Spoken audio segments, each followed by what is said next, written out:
Hello, and welcome to another look with Christian King. Today I'm going to be doing my UFC 227 Dillashaw versus Garbrandt 2 preview show. I'm very excited about the top fights. This card's definitely a little top heavy, and it has received some criticism for that. It kind of almost seems a little bit closer to a boxing card where it's just all the good stuff's at the top, and then there's a lot of filler in the middle, and there's some good sprinkled in there. But unfortunately, I'm not going to be able to talk about that many of these fights because of the fact, as I always talk about, that I have a full-time job that has nothing to do with this, so I don't have time to be doing tape study on guys that I haven't heard of. Even if I know one of the guys in the fight, I need to know both the guys in the fight to give any type of a pick, realistically. So we'll start at the bottom and work up, and we won't be talking about too many of these, I don't think. Wulaji Burin, probably butchering that. Maybe it's Burin, I'm not sure. But versus Marlon Vera. I know Marlon Vera. I like watching him fight, but I do not know his opponent, so I can't make a pick there. Danielle Taylor versus Weili Zhang. Probably butchered that one too. I know Danielle Taylor, but I do not know her opponent. Kwang Ho Kang, I believe I've heard of him, versus Ricardo Lamas. Wow, I did not know that fight was on this card. Excuse me. Let me see that. Ricardo Ramos. I'm sorry. Okay, not Ricardo Lamas. I saw Ricardo and then the last part of that name, and I jumped to a conclusion. Not Ricardo Lamas. That makes sense. He fought pretty recently. He is coming off of Ramos. That is coming off of the spinning back elbow knockout that won him a performance bonus on the UFC 217 Bisping versus St. Pierre card over Ayman Zahabi, Firas Zahabi's younger brother, I believe. I'm pretty sure. Maybe cousin, I'm pretty sure younger brother. So he's coming off a big win, and I'm not super familiar with Kwang Ho Kang, but I have heard of him. He had a submission over Guido Canetti. That was on the Stevens versus Choi fight night. So still not really enough for me to give a big take on that fight, but that'd be one to watch for sure. Okay, at the top of the Fight Pass prelims, which start at 6:15 Eastern time, by the way. So at this point, we'll be probably about 7:30, 7:45, depending on the pacing of the fights. Probably more like 7:30. Alex Perez is taking on Jose Shorty Torres. Jose Torres got his first one in the UFC not that long ago via kind of self-inflicted knockout by his opponent. His opponent went to take him down and just kind of tried to slam him, and Jose was able to adjust in air to cause his opponent, and partially his opponent's doing, Jared Brooks, I think, is who it was. But he caused Jared Brooks to land on his head and knock himself out. That was pretty crazy. That one made the rounds on Sports Center, so maybe you saw that. This is a flyweight fight, by the way, 125 pounds. Alex Perez, I need to refresh myself really quickly on him. He had that unanimous decision win over Eric Shelton on the Emmett versus Stevens card. I remember this guy. I thought he looked good in that win. I'm not going to be able to give any great analysis over this one. I will say, you can't miss Jose Shorty Torres. If you've got Fight Pass, tune in to catch him. If you don't, get a free trial. I think they're doing 3 weeks for $4, or you can do like a week free trial, but do that and catch this fight around 7:30 Eastern time. Jose Shorty Torres is an all action fighter. He's kind of like the Justin Gaethje of the flyweight division. He actually refers to himself as that, so I'm not making that up on my own. He just kind of has to take some shots to wake up, and he goes forward. He's an all action fighter. He's a lot of fun. So I'm not really I'm picking. This is probably my least educated pick I've made so far on this show since I started it, but I will be taking Jose Shorty Torres to win this fight just because I really like his style, and I think that does a lot of good. His style does him a lot of favors at a flyweight, where a lot of the fights do tend to go to the decision. He seems to give the impression that he's winning the fight, even if maybe he's taking a little bit more damage. He's just so relentless, and the judges like that. So I'm going to pick him to win that fight, probably by decision. I'll say he wins that fight by unanimous decision. Let's see if I can find some odds on that one. Alex Perez is actually the favorite, which is actually probably not a dumb idea. I am picking Jose Shorty Torres, but a lot of that's just a fan pick, and like I said, I don't know these guys well enough to really give any analysis. Alex Perez, you can find him at -137, and Jose Shorty Torres, you can get him as good as +123. Don't bet on that fight because I'm just picking Jose Shorty Torres because I like his game more. All right, so next fight on the card, moving on to the preliminary card on FX. At 8 p.m. Eastern Time on FX. Shaman Moraes, I think it's Moraes, not Moraes, I think Moraes. Shaman Moraes takes on Matt Sales. I like Shaman Moraes. He had a close until the end, and then he started kind of getting dominated fight against Zabit Magomed Sharipov, and I believe. And then Matt Sales, I'm not super familiar with him. I would have to see what his last fight is real quick, but I'm not really let's see. Okay, he's coming off the Contender Series. Yeah, I would definitely favor Shaman Rice in this fight. He is definitely the more experienced guy, despite their fight records not being that different. And I think he's seen more looks in his day, and I think he'll win that fight pretty handily. Not really any particular pick, but I pick him to win for sure. And it's actually pick'em. That's a pick'em fight, both at -107. So yeah, that's a pick'em right there. So don't bet on that fight because it's just silly to bet on a pick'em. But yeah, I guess not always silly, but on that fight I wouldn't. Okay, Irene Aldana is taking on Betch Kohea. After that, we're still on FX at this point. She lost to. I remember her, Irene Aldana, mostly from losing to Leslie Smith and losing to Caitlin Jukagian. I must have missed her last fight on the Stevens vs. Choi card. I watched that card, but that one's not ringing a bell to me, so I may have missed that one. And at Betch Kohei, I'm pretty sure most fans know her. She fought Ronda Rousey and got knocked out in Brazil, but she has actually had some pretty good fights, and she's a woman who just got into MMA to get in better shape and then ended up fighting because, women's MMA, especially then, is still very developing, so it's a lot easier to just jump into it as a woman if you're willing to put in the work and you're tough enough.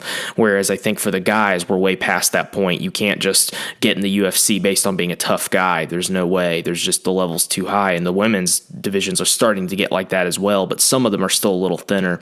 I think she deserves to be there at this point for sure, but definitely her come up was a little bit of an odd one, as she just didn't really have any real foundation. She just had started to get in shape, which isn't a way that a lot of people end up becoming professional fighters.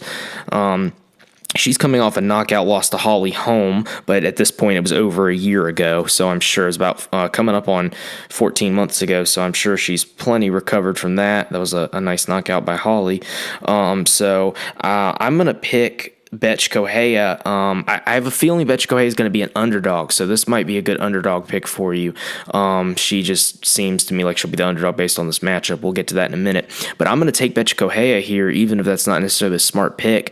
I'm going to take her to win a decision because I think that it's just her pressure. I feel like the way Irene Aldana fights just doesn't really favor being on the back foot. So I like the idea of Betch Kohea getting a decision here. I don't think that's that unlikely. So let's see what the odds are, and then I'll see if that pick still makes sense.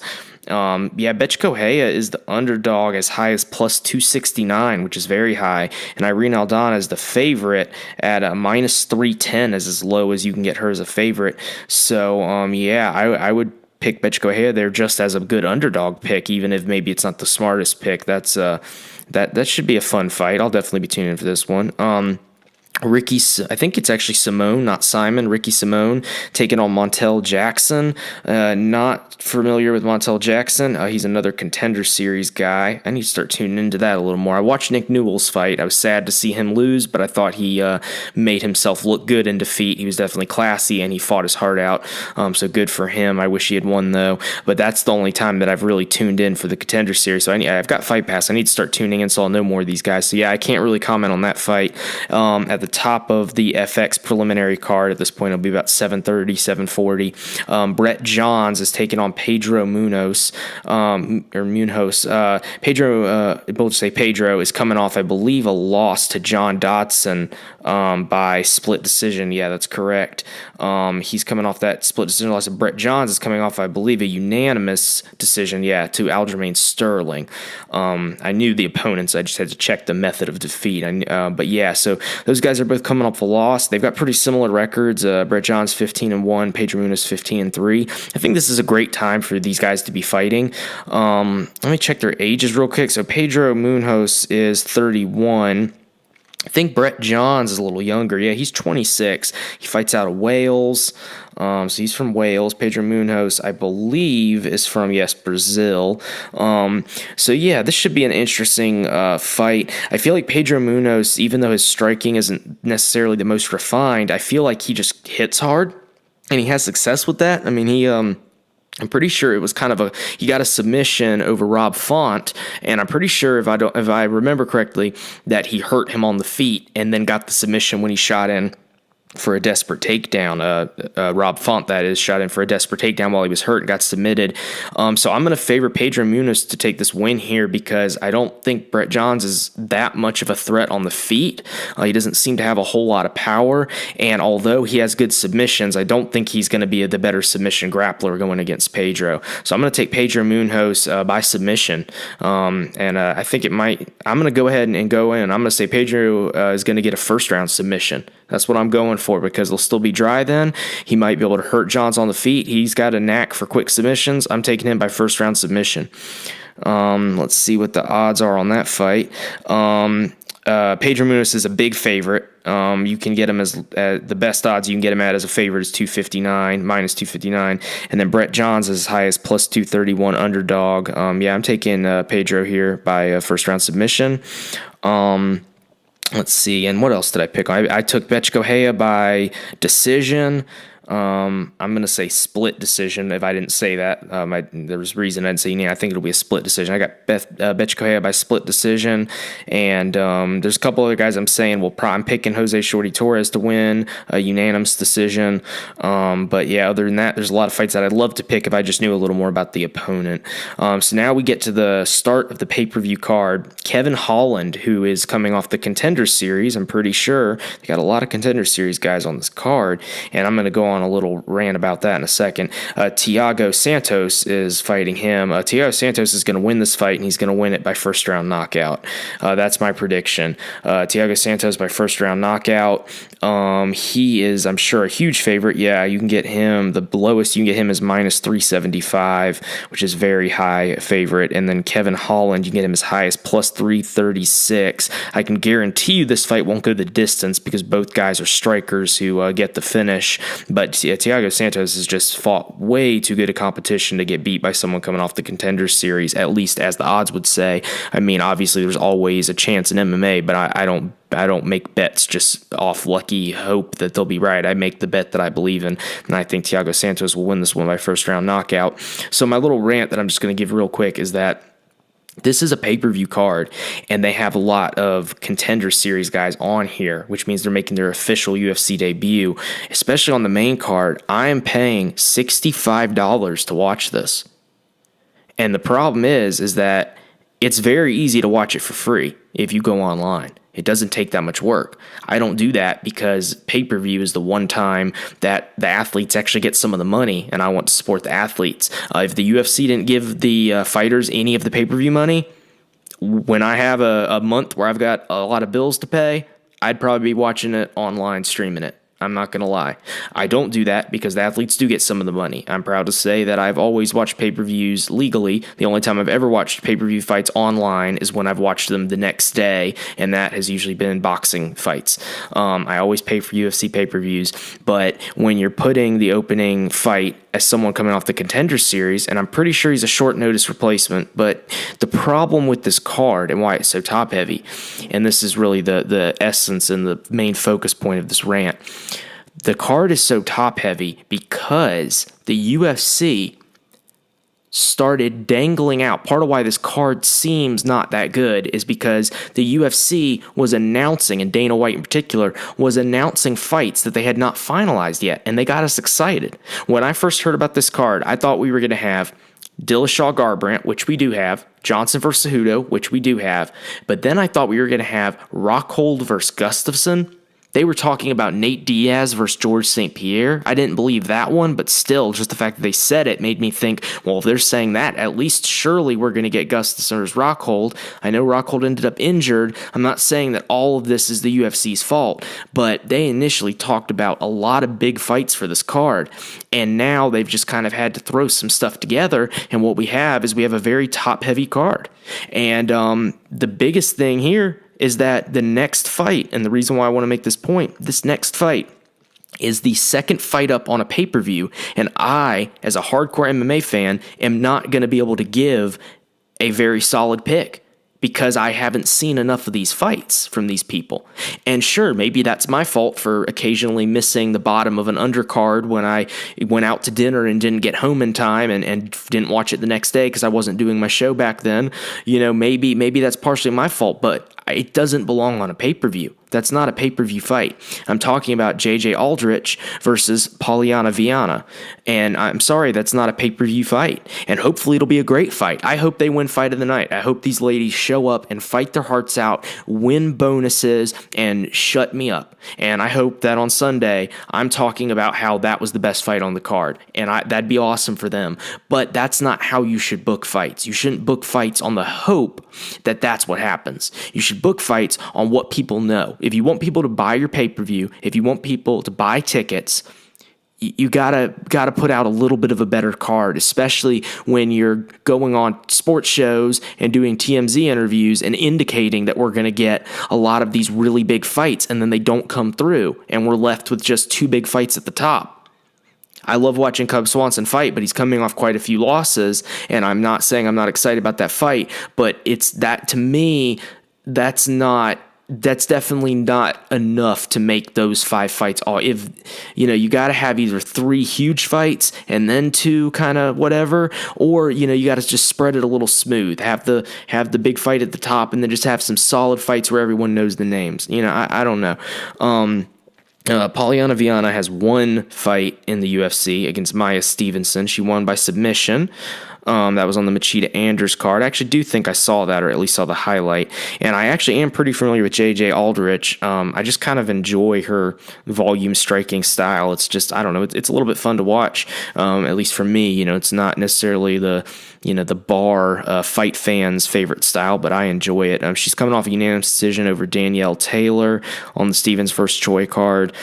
She tends to either win or lose decisions for the most part. Or I guess that's not really fair. She tends to win decisions.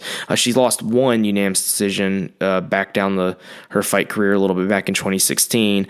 She's got a knockout win and a submission loss, and then another unanimous decision win. So, and her knockout win was in Invicta against someone that I'm not familiar with. So, I think this fight will either, maybe there'll be a submission, maybe Polyana Viana will get a submission, but if not, this one will probably go the distance, which definitely stretches the pay-per-view out a little bit when you have 2 title fights on there that could likely go the distance. And I guess my point is, despite how much I complain about heavyweight and light heavyweight, lower level MMA getting too sloppy for my enjoyment, if you put a fight on right in the same spot that was pretty much guaranteed to end by knockout, with kind of like the first fight on this one, then that would at least speed us up to the main and co-main events.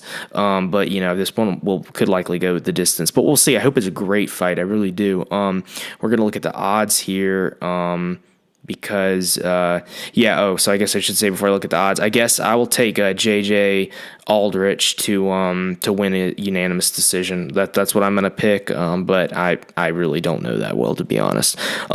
She's the underdog by a decent bit, so that's probably a bad pick. That tells me that. Plus 231, and then Polyana Viana is, you can get her as low as minus 255 as a favorite, but yeah, so that pick's probably terrible. In fact, no, I'll stick with it. That's fine. I'll go with her winning a unanimous decision, but that's probably, that's not a pick that I'm really that heartfelt on. So after that, we get to another pretty good fight that I'm excited about. Renato Moicano taking on Cub Swanson. Cub Swanson is a veteran, fan-friendly, just fan-favorite type of fighter. Renato Moicano is an up-and-comer out of Brazil. He had the loss to Ortega, in which he was winning the fight and got submitted in the third round when he went in for an ill-advised takedown.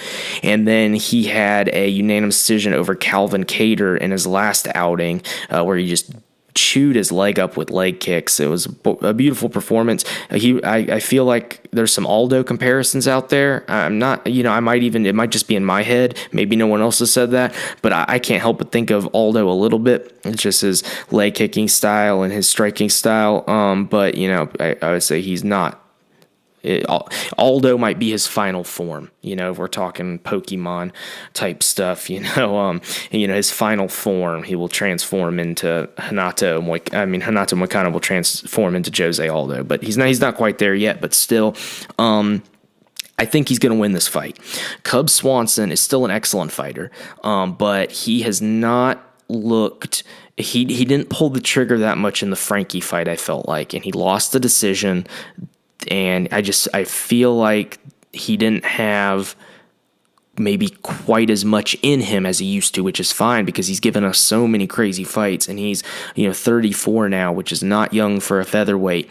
And he doesn't. I'm sure he still has that, but I think he would absolutely smoke a lower level opponent. But Renato Moicano just looks really, really good, and he seems to be very tough. I don't think he's going to get hurt in this fight. I'm not really worried about him, getting knocked out by Cub necessarily. And I just feel like his leg kicks could really, really do some damage on Cub Swanson, who relies so much. He's kind of keeps his hands pretty low, uses a lot of movement. And if you just start chewing up that leg, not only does that limit Cub Swanson's movement, but it also takes away his power if you can't sit down on your punches because you're getting calf kicked and regular leg kicked over and over. So I'm going to go with Renato Moicano to win a decision because Cub Swanson's super tough, and I don't think he's going to have any quit in him. He's definitely not. That's not what I mean when I say he doesn't have quite as much in him. I just mean just physically. You can only, your mind can only will you to victory so much. But I definitely think that he'll hang in there. But I've got Renato Moicano winning a unanimous decision in that fight. Let's look at the odds for that one. Whoa. Renato Moicano is a huge favorite, as high as minus 410. You can get him as low as minus 389. Cub Swanson would definitely be worth an underdog bet here. You can get him as high as plus 336. That'd be a good underdog bet, but I'm taking Renato Moicano by unanimous decision. Okay, so the fight up after that is the co-main event. Demetrius Johnson versus Henry Cejudo. It's actually the second fight between them. The first one only lasted about half of the first round.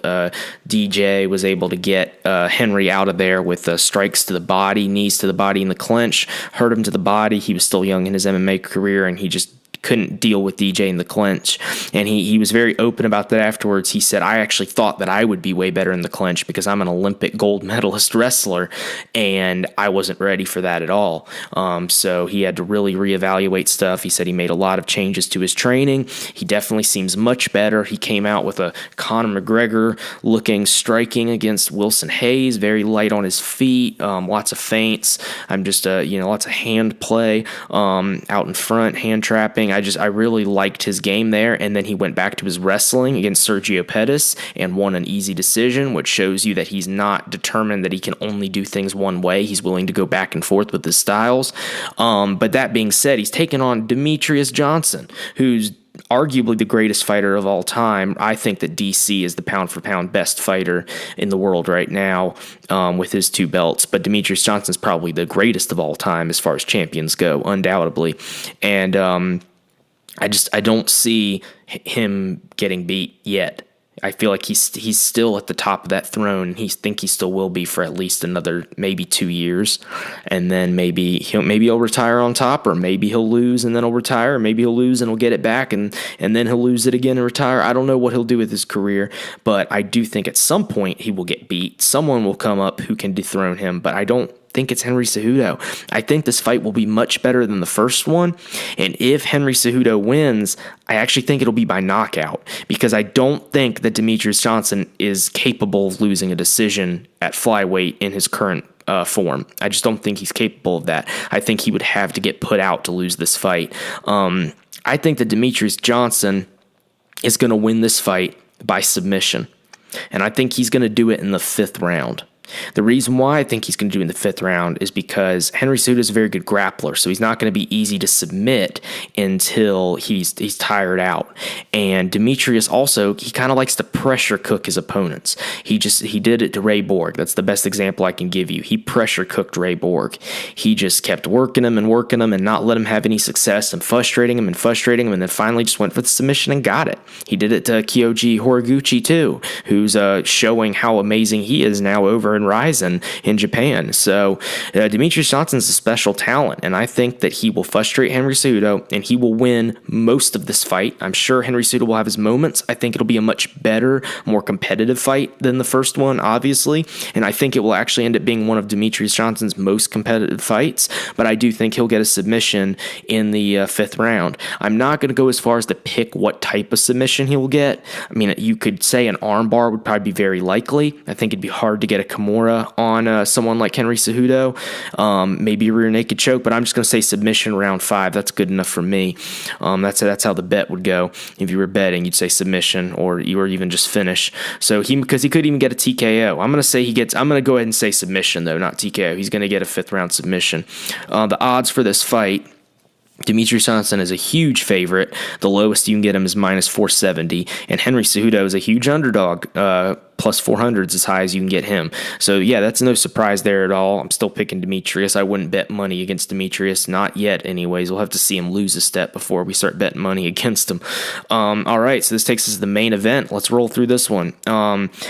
TJ Dillashaw defends his title against the man that he took it from, Cody Garbrandt. So this is a rematch. These guys, everyone knows they used to be teammates. They hate each other now. I think, honestly, it's pretty silly because I don't think TJ did anything wrong. He just decided to move and train with other people. And Team Alpha Male is by far the most... the gym that seems to have a problem with that more than any other gym. I feel like every time I check the MMA news, someone's getting banned from Team Alpha Male for leaving the team and going to train somewhere else. And there just always seems to be all this hard feelings when people move on from the team, which just doesn't make sense to me, because guys get to the point where they need different looks to keep improving their career, and you should want the best for everyone. You know, Team Alpha Male says that TJ Dillashaw was dishonest about how he left the team, but I don't think that really matters. He didn't do anything to hurt them. He didn't steal from them and then leave. Yeah, maybe he kind of wimped out, and the first time they asked him about it, he didn't fess up that he was planning to leave. Maybe he kind of said, "Oh no, that's a rumor." But it's hard to tell people when you're moving on from something. I know, when I've had a job that was good and my boss was good to me, I always felt uncomfortable when I had to put in my notice. It was always like a little bit of a hard thing to do. I would come to work dreading the fact that at lunch I was going to give him my notice, just because just maybe you don't want to hurt people's feelings. I don't know, but I don't think he did anything wrong in that situation. So TJ Dillashaw is probably the favorite here since he won the last fight by knockout. I'm not sure yet. I haven't checked the odds. I watched their first fight again, and the first round was pretty typical of a little bit of a feeling out, but then, they both had their moments where they exchanged. Dillashaw did his typical Dwayne Bang Ludwig Muay Thai system with the constant stance switching and the putting the hand out there to feel, lots of level changes. I love TJ Dillashaw's style. He is probably my favorite fighter to watch. He might not be my favorite fighter because that's based a little bit on personality too. I think DC would be my favorite fighter. Kevin Lee is another one of my favorite fighters. But TJ Dillashaw is definitely my favorite fighter to watch perform. I love watching him fight. And Cody Garbrandt would make it on that list somewhere too. So I'm very pumped about this fight.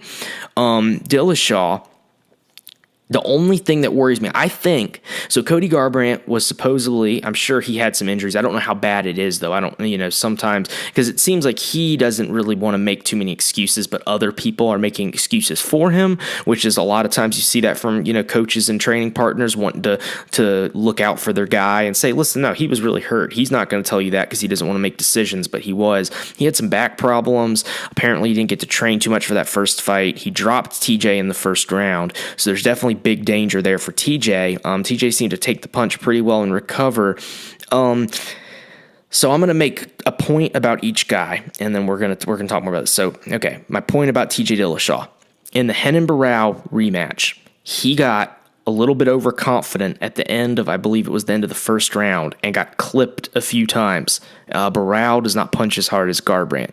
So my worry about Dillashaw would be that he comes into this one a little bit too confident and puts himself in unnecessary risks and leaves himself vulnerable to being knocked out. Now, the defense for that statement would be that TJ Dillashaw is older and more mature now and has had more years of good training, so he should probably not do that. I hope he doesn't, because spoiler alert, I'm going to be picking TJ Dillashaw to win this fight. I'm pretty sure. We'll see. Cody Garbrandt. What's my comment on Cody Garbrandt? I'm not sure the verdict is out on Cody Garbrandt's chin. I think that might still be a little bit of an unknown thing, but I feel like I have seen him get hurt badly the two times he's been knocked out in his career. One of them, I believe, was an amateur fight because it's not on his record, but I saw him get absolutely knocked out, completely cold, went stiff, toes curled, in I think it was his last fight before he went pro in the amateurs. And then Dillashaw hurt him very badly with that head kick, and then even worse with that right hook that pretty much finished the job until he followed up. The other thing that I think a lot of people missed, it was either in the second or third round, but against Dominic Cruz, while he was showboating and doing some good combos, Cruz countered him, and Cruz is not known as being a big puncher.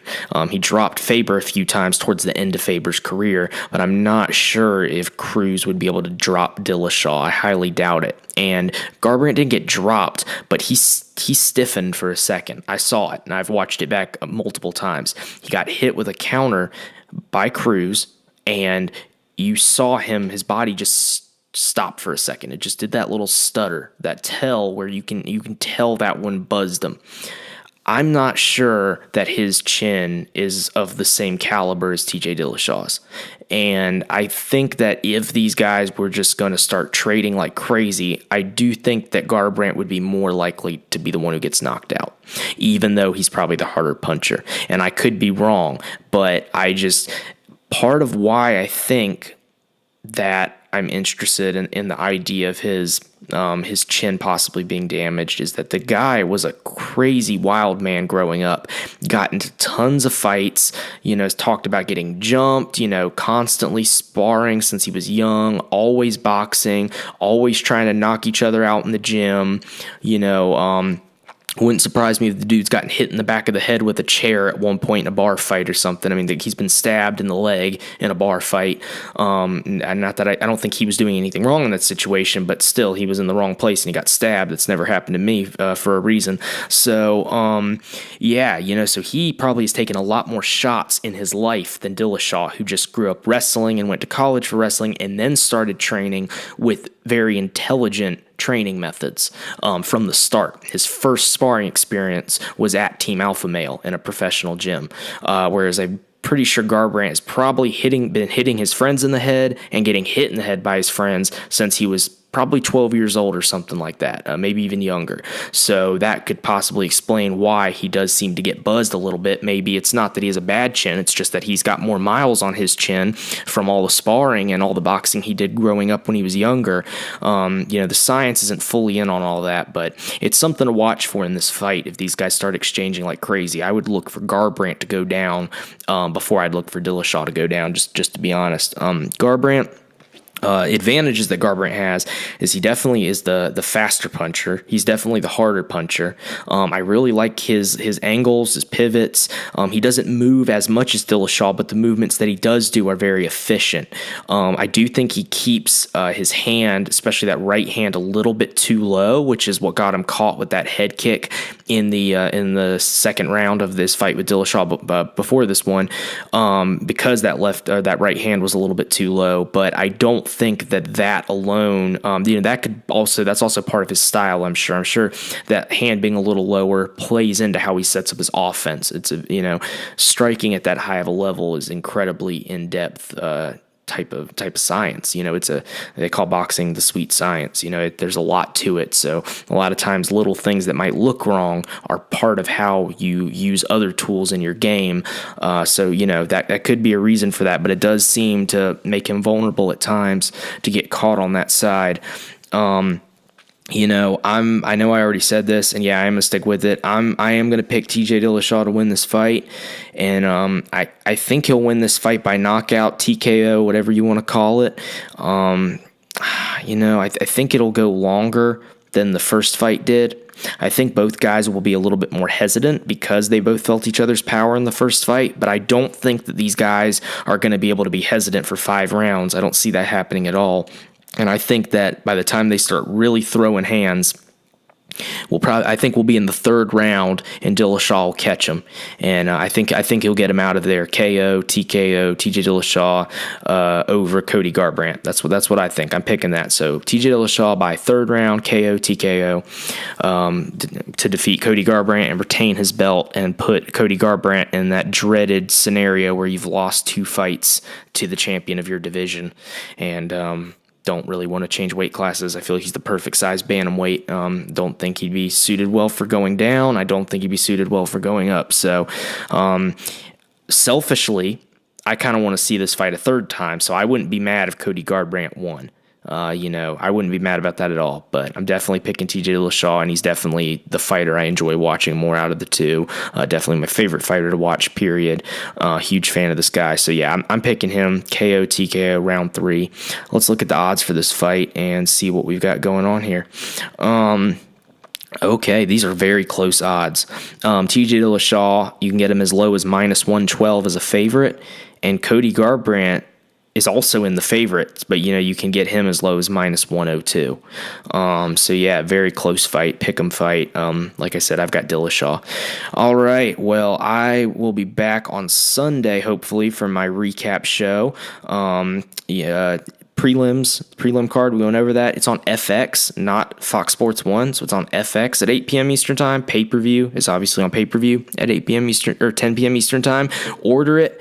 Support these fighters. Let them get some of your money. They get cuts of that, so it's worth it to me to spend the money and do it the right way instead of stealing it online. So buy the pay-per-view and enjoy the fights. I'll be back Sunday, and until then, I'm out of here.